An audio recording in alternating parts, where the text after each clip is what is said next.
Hi, this is Trinity from TC Communications.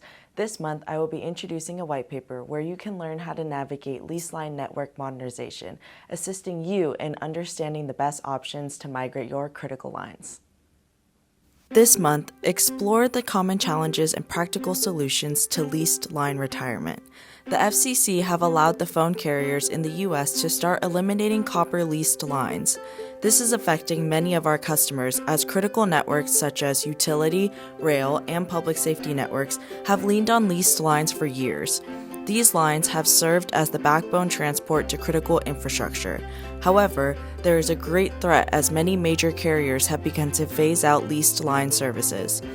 This paper discusses some of the benefits of interface conversion equipment, such as protection of existing investment in terminal devices, facilitation of seamless integration to modern networks, and more.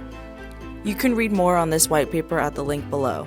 Also, to learn how to save money on leased line replacement, click the link in the description to watch the video on 3 simple steps to achieve this.